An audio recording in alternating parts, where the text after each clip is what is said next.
You know that feeling when your phone buzzes with yet another group invitation, and instead of excitement, you feel drained? Like you'd honestly rather spend your Saturday reorganizing your bookshelf, journaling, or going for a quiet walk than sitting at brunch making small talk about things that don't actually matter to you. For a long time, many people assume something must be wrong with them for feeling this way.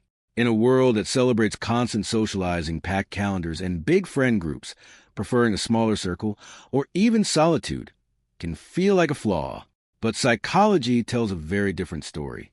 Researchers from the University of Chicago have spent decades studying social connection, and one of the most important distinctions they highlight is this. Loneliness and solitude are not the same thing. Loneliness is painful. It's the distressing feeling that your emotional or social needs aren't being met. It's the sense of being unseen, unheard, or disconnected, even if you're surrounded by people. Solitude, on the other hand, can be chosen. It can be nourishing. It can be peaceful. You can live a relatively solitary life and feel deeply content. And you can attend parties every weekend, constantly text people, maintain a large online presence, and still feel profoundly lonely. The difference isn't about numbers. It's not about how many contacts are on your phone or how many followers you have. It's about whether the connections you do have actually align with your emotional needs. The UCLA Loneliness Scale, one of the most widely used psychological tools for measuring loneliness, asks questions like, do you feel isolated? Or are there people you can talk to? What researchers discovered is fascinating. People with similar-sized social networks often report completely opposite levels of loneliness. Why? Because what we're really measuring isn't quantity. We're measuring the subjective experience of being understood, valued, and emotionally safe. Now, here's where it gets psychologically interesting and honestly counterintuitive. People who prefer smaller social circles aren't avoiding connection. They're often seeking a deeper version of it. Personality research consistently shows that individuals who are comfortable with solitude tend to score higher in traits like self-awareness, emotional independence, and intrinsic motivation. Intrinsic motivation means doing things because they matter to you internally, not because they impress others or gain approval. These individuals often have rich internal lives. They think deeply.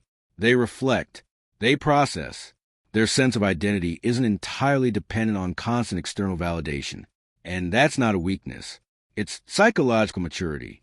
Many people spend years believing they're broken because they don't enjoy chaotic social events or constant networking. But science suggests something else. The ability to sit alone with your thoughts, without panic, without reaching for distraction, is actually a marker of emotional regulation. Psychologists call this emotional self-regulation, the ability to manage your internal states without relying entirely on others to stabilize you. It means you don't need constant noise to feel okay. You don't need perpetual social stimulation to avoid discomfort. You can experience silence without interpreting it as rejection. And here's the surprising part.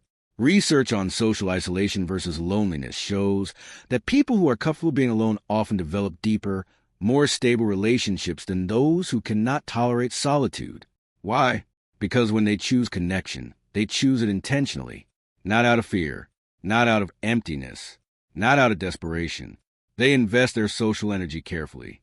They prioritize relationships that feel reciprocal, respectful, and meaningful. They're less likely to maintain superficial connections simply for appearances. Quality over quantity isn't just a slogan. For many psychologically resilient individuals, it's a survival strategy. Large-scale studies on aging populations, including research with over 30,000 participants, found something striking. Some individuals had very small social networks, yet reported low loneliness and high life satisfaction. Meanwhile, others with broader social circles still felt emotionally disconnected. This suggests that the human need for connection is highly individual. There is no universal correct number of friends. What matters is alignment, whether your relationships match your personality and emotional needs. Now let's talk about creativity and cognitive functioning. Einstein once observed that the monotony and solitude of a quiet life stimulates the creative mind. Modern neuroscience supports this idea.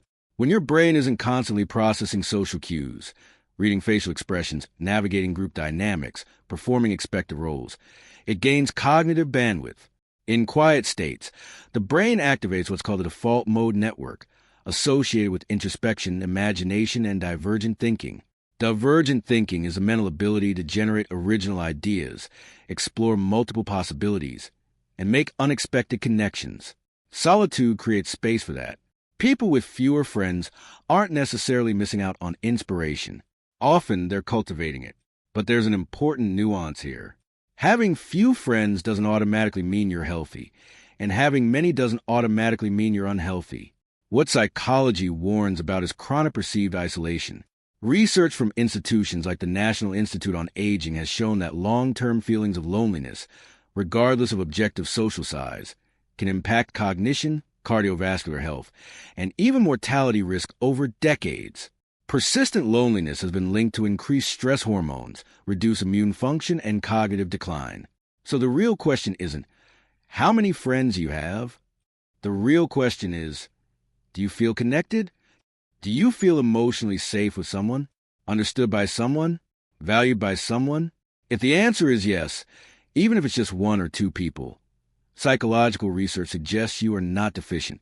You are not behind. You are not socially broken. In fact, studies consistently find that individuals who prefer smaller circles often demonstrate higher self-concept clarity. That means they have a stable understanding of who they are, their values, boundaries, and identity, without requiring constant social feedback. They're comfortable with introspection. They can tolerate temporary loneliness without spiraling into identity confusion.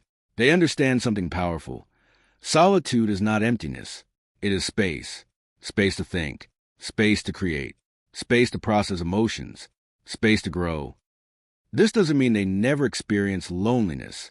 It means they've learned to distinguish between the temporary discomfort of being alone and the deeper pain of being unseen. And this distinction changes everything. Our culture often promotes a single social ideal, large friend groups, frequent outings, constant availability. But psychology rejects the idea that everyone needs the same social diet. Some people genuinely thrive on daily interaction and group energy. Others thrive on depth, reflection, and quiet connection. Neither is superior. Neither is morally better. They are different psychological profiles shaped by temperament, upbringing, and neurobiology. What matters most is congruence. Are you living in alignment with your social needs? Or are you forcing yourself into a mold that leaves you drained?